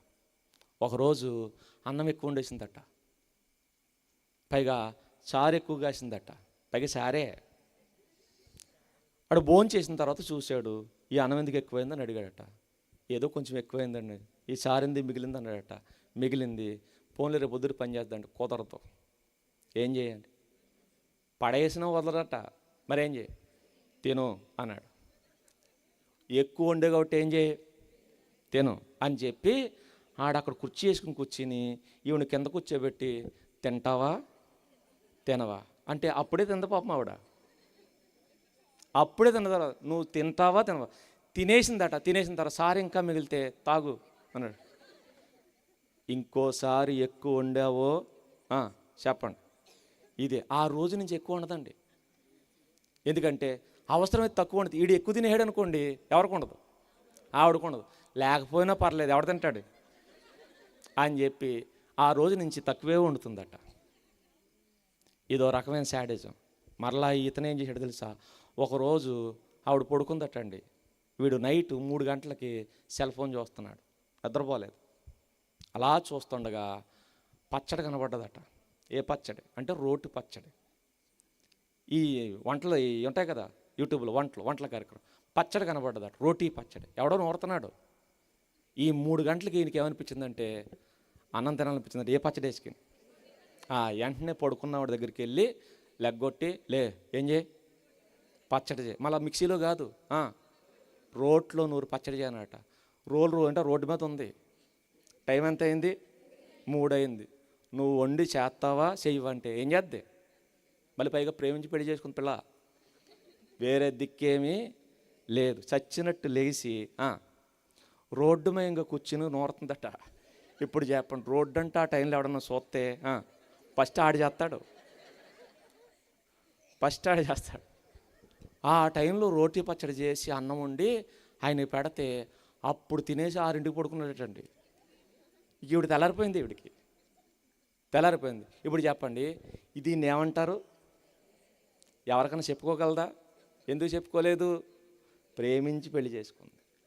ఈయనే కావాలి, ఈయన లేకపోతే నేను లేను అంది. అందుకనే ఇప్పుడు ఎవరికి లేరు, ఆవిడకి ఎవరు? ఆవిడే మిగిలింది. చచ్చినట్టు ఏం చేస్తుంది? హింస భరింది. ఇప్పుడు చెప్పండి, మీరు సరిగా లేరా? ఇలాంటి దరిద్రులు వస్తారు. అమ్మకు టోపీ పెట్టి, నాన్నకు టోపీ పెట్టి, పెద్దలకు టోపీ పెట్టి నాటకాలు ఆడారు అనుకోండి, ఎవరికి చెప్పుకోలేరు. తర్వాత పాస్టర్ గారి దగ్గరకు వచ్చి మా దగ్గర బోడని చెప్తారు. ఇలాంటివి వచ్చి కన్నీళ్ళు ఎలా కార్చుకుంటూ నా బతికలా అయిపోయిందని అంటే ఏం చెప్తాం? నీ లైఫ్కి దేవుడు భరోసా ఇవ్వలేదు. కావాలంటే ఏం చేయాలి? దేవుని సందులో బతుకు. ఈ తల్లి చెప్తుంది, నాన్న గుణవతి అయిన భార్య దొరుకుతుంది. అందుకని అక్కడి నుంచి ఆ భార్య ఎలా ఉంటుందో చక్కగా చెప్పింది. మిగిలిన వచనాలు ఇంటికి వెళ్ళి జాగ్రత్తగా చదువుకోండి. ఎలా ఆ భార్య ఎలా ఉంటుంది, అందుకే అతను లాభానికి వెళితే ఉండదట. ఆమె చేతులు ఎప్పుడూ కష్టపడతాయండి. ఇప్పుడు మీ ఇంటికి వెళ్ళి మీరు చూసుకోండి, మీ ఆవిడ 24 గంటలు కష్టపడేవారా లేదా మిమ్మల్ని కష్టపెట్టేవాడ? అప్పుడు మీకు అర్థమైపోవాలి దొరికింది గుణవత రూపవత. రూపవత అయితే ఇంకేం లేవు, మెరుపులు చూసుకుని పడుకోవడం అంతే, ఇంకా నీ బతుకంతా ఇంకేం లేదు ఇక. నిజం, చాలామంది ఏడుతున్నారు, చాలామంది. విజయవాడ వెళ్ళానండి, మీటింగ్ చూసుకుని వస్తుంటే ఈటి స్ట్రీట్ అని ఒకటి ఉంటుంది, ఈటి స్ట్రీట్ అనుకుంటా పేరు, ఈటి స్ట్రీట్ అని. అక్కడ ఏంటి ఎంత వెలుగులు, అర్ధరాత్రి పూట, పైగా 12 గంటలకే తగ్గ మెరిసిపోతుందని చెప్పి చూస్తే ఐస్ బండి ఆయన అడిగాను ఏంటిదని అంటే, ఇక్కడ ఫుడ్ అమ్ముతారు నన్ను. ఏ టైం వరకు అంటే అర్ధరాత్రి అమ్ముతారట. ఆ ఈదే ఈటి స్ట్రీట్ అంటే తిండి వీధి, తిండి వీధి. అప్పుడు మాట్లాడుతూ ఆ ఐస్ కమ్మే ఆయన అంటున్నాడు, ఇది ఎప్పుడైతే పెట్టారో అప్పటి నుంచి మా బతుకులు నాశనం అయిపోయినాయండి. మా ఆవిడ ఇప్పుడే ఫోన్ చేసి బిర్యానీ తింటుంది. ఏ టైంకి 12 అయిందండి. నేనేమో ఐస్ అమ్ముకుందామని వచ్చాను, ఆవిడ అంటుంది నాకు అర్జెంటుగా బిర్యానీ తెస్తావా, తేవండి. దానికి ఇప్పుడు బిర్యానీ తినాలనిపించిందటండి అంటున్నాడు ఆయన. ఇక ఏం చేస్తాం, పైకి ఇప్పుడు ఏం చేయాలి, బిర్యానీ ఇచ్చుకుని ఇంటికి వెళ్ళాలి. ఇలా అయిపోయిందండి. ఇప్పుడు చెప్పండి, ఎలాంటి వాళ్ళు మీ లైఫ్లోకి రాకూడదంటే మీరు ఎలా ఉండాలి? గుణవతి అయిన భర్త రావాలన్నా, గుణవతి అయిన భార్య రావాలన్నా మీరు స్త్రీలతో సహవాసం పురుషుడు చేయకూడదు, పురుషులతో సహవాసం మరి ఎవరితో చేయాలి అంటే దేవునితో సహవాసం చెయ్యాలి. ఇప్పుడు చెప్పండి, ఈ 3 రోజులు దేవునితో సహవాసం చేసి 4 రోజులు మానేశారు కాదు, ఎవ్రీడే ఎవరితో సహవాసం? ఇప్పుడు చెప్పండి, మా ఫ్రెండ్ పాస్టర్ గారు అన్నవాళ్ళు, మా ఫ్రెండ్ పాస్టర్ గారు, మా ఫ్రెండ్ పాస్టరమ్మ గారు అన్నవాళ్ళు, మీ గోల్డెన్ హ్యాండ్స్, మీ బంగారు హస్తాలు పైకి ఎత్తే చూసి సంతోషించి వెళ్ళిపోతాను. మా ఫ్రెండ్స్ పాస్టర్ గారు పాస్టరమ్మ గారు అన్నవాళ్ళు. కాదన్నమాట, ఒక ఆయనే 2 చేతులు లేచిన 2 3. ఇప్పుడు చెప్పండి, రేపు నుంచి ఎవరితో సహవాసం చేయండి? అయ్యగారు చెప్పండి, మీతోనే మా సహవాసం. ఆయన సహవాసం ఎవరితో? దేవునితో. కాబట్టి అందరం కలిపి ఎవరు సహవాసం చేద్దాం? ఎందుకంటే దేవునితో సహవాసం నడిపించేది పాస్టర్ గారు, లోకంతో సహవాసం చేయించేవాళ్ళు లోక సంబంధమైన మనుషులు. అందుకనే ఈ స్నేహం దేవునితో, ఈ సహవాసం దేవునితో ఉండాలి. అలా ఉండడానికే పెద్దలు ప్రయాసపడుతున్నారు. నిజంగా అయ్యగారు మీ అందరిని దేవునిలో బలపరచాలని ఆయన పడుతున్న ప్రయాస. ఆయనే కాదు, ఎందరో దైవజనులు మీకోసం కన్నీరు కారుస్తుంటారు. వీళ్ళు బాగుండాలి. అందుకే మీ జీవితాలకి ఏమన్నా అయితే వాళ్ళు ఏడుస్తారు. అందుకే వాళ్ళ కష్టం మీరు గుర్తించండి, మీ కష్టం మీ పిల్లలకు చెప్పండి. ఒరే, నా కష్టం ఉంది నీ వెనక, నీ బతుకు వెనక నా శ్రమ ఉంది, నీ బతుకు వెనక నా బాధ ఉంది. దయచేసి నా శ్రమని వృధాగా పోనివ్వద్దు. నీ లైఫ్ నువ్వు నాశనం చేసుకోవద్దు నాన్న, నీ లైఫ్ నువ్వు కాపాడుకొని కొడుక్కి తల్లి చెప్పాలి, కూతురికి తండ్రి చెప్పాలి, మనందరికీ దైవజనుడు చెప్పాలి. ఆయన బోధలో మనందరం ఒదిగిపోవాలి. కాబట్టి కొన్నిసార్లు పాస్టర్ గారు చెప్పిన మాటలు మనకు నచ్చవు. ఎందుకు నచ్చవో తెలుసా? నువ్వు లోబడట్లేదు. నువ్వు లోబడితే లైఫ్లు బాగుంటాయి. కాబట్టి బోధకు లోబడదాం, ఆయనకు లొంగిపోదాం, ఆయన చిత్తానికి లోబడదాం, ఆయన సన్నిధిలో మనందరం మన జీవితాలను ఆయనకి అప్పగించుకుందాం. అలా అప్పగించుకుంటే రెబెక్కమ్మకి ఇస్సాకును సెట్ చేశాడు ఎవరు? అది యెహోవా వలన జరిగిన కార్యం. ఎవరు చేశారు? రెబెక్కమ్మ గొప్పది, ఇస్సాకు గొప్పడు. 40 సంవత్సరాలు వచ్చినా ఏ స్త్రీని చూడని వాడు ఇస్సాకు. రెబెక్కమ్మ గురించి స్టేట్మెంట్ తెలుసు కదా, ఆ స్త్రీని ఏ పురుషుడు కూడలేదు అంటాడు. ఆ కన్యక చక్కనిది అన్నాడు. కన్యక ఆవిడ, కన్యక. కాబట్టి మీ వర్జినిటీలను కోల్పోవద్దు. మీ కన్యత్వం దేవుడు చూస్తుంటాడు. నువ్వు పురుషుడివైనా స్త్రీవైనా మీ శీలాలు కోల్పోయారా దేవుడు వదిలేస్తాడు. రెబెక్కమ్మ జీవితాన్ని ఎందుకు తీసుకున్నాడంటే ఆవిడ గుణవతి, శీలవతి. ఇస్సాకు లైఫ్ని ఎందుకు తీసుకున్నాడంటే ఆయన గుణవంతుడు, శీలవంతుడు. మీరెవరు? లేదు ఇప్పటికే బుద్ధి తక్కువ చెడిపోయారా? అది ఈ వర్తమానం మీకే. ఈ రోజైనా బుద్ధి తెచ్చుకుని రండి, దేవుని సందులో పడాడు. దేవా, తెలియక తప్పు చేశాను, ఇక చేయను దేవా, నా లైఫ్లోకి ఏ కంటకులు రాకూడదు. మరి ఎవరు రావాలంటే నీవు ఏర్పరిచిన మనుషులు రావాలి. నా లైఫ్ నీ ఆధీనంలోకి తీసుకో, నీ చేతుల్లోకి తీసుకో. నా లైఫ్ నువ్వే కాపాడు నాయనా, నా లైఫ్కి నువ్వే కాపరిగా ఉండాలి. నాకు చక్కటి భార్యను దయచే, నాకు చక్కటి భర్తను దయచే, నాకు చక్కటి కుటుంబం దయచే, నాకు చక్కటి పిల్లలను దయచే, నాకు మంచి సహవాసం దయచే, పరిశుద్ధులతో సహవాసం దయచే, జ్ఞానులతో సహవాసం దయచే, నీతిమంతులతో సహవాసం దయచే అని ప్రార్థన చేద్దాం. తలలు వంచండి, కళ్ళు మూసుకోనండి, ప్రార్థన చేసుకుందాం. మన జీవితాలు దేవుని చేతికి అప్పగించుకుందాం. దేవా మన్నించి దేవా, మీ బోధకు చెవినవలైనటువంటి పరిస్థితుల్లోకి వచ్చేసింది దేవా, మన్నించండి. మా లైఫ్ని మీ ఆధీనంలోకి తీసుకోండి దేవా. నిజమే దేవా, మీ సహవాసం విడిచి చెడు సహవాసాల్లోకి వెళ్ళిపోయాను, చెడుకు లొంగిపోయాను, లోబడిపోతున్నాను. ఇంకా అలాంటి పనులు చేయని దేవా అని ప్రార్థన చేద్దాం. దైవజనులు ప్రార్థనలు నడిపిస్తారు. అందరూ తలలు వంచండి, కొన్ని నిమిషాలు ప్రార్థన చేసుకుని దేవుని సన్నిధికి మన బ్రతుకులను అప్పగించుకుందాం. దేవా కాపాడు దేవా, ప్రార్థన చేసుకుందాం. దైవజనులు నడిపిస్తారు. ప్రార్థన చేద్దాం. ప్రభువా, ఇదిగో మా జీవితాలు ఎలాగా కట్టబడాలో దాసుల్లో ఉండి మీరు మాట్లాడారు ప్రభువా.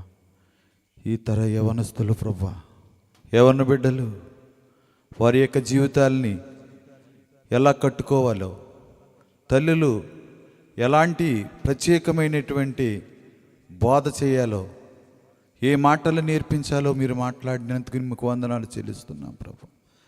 తండ్రి, ఇదిగో నేను ఈ రాత్రి నీ దాసుల నుండి వచ్చినటువంటి ప్రభా, ఇదిగోనైనా నీ వాక్కులని ఒక తల్లిగా కుటుంబం ఎలా కట్టబడాలో, ఒక బిడ్డగా తన జీవితాన్ని ఎలా కట్టుకోవాలో, ఒక యవన బిడ్డగా తన బ్రతుకుని ఎలా మార్చుకోవాలో, ఎలా పాడైపోతూ ఉన్నారో ఈనాటి ప్రత్యేకమైనటువంటి యవన బిడ్డలు వారి కొరకునైనా నీవు ఇచ్చిన సందేశాన్ని బట్టి నీకు వందనాలు చెల్లిస్తున్నాం ప్రభువా.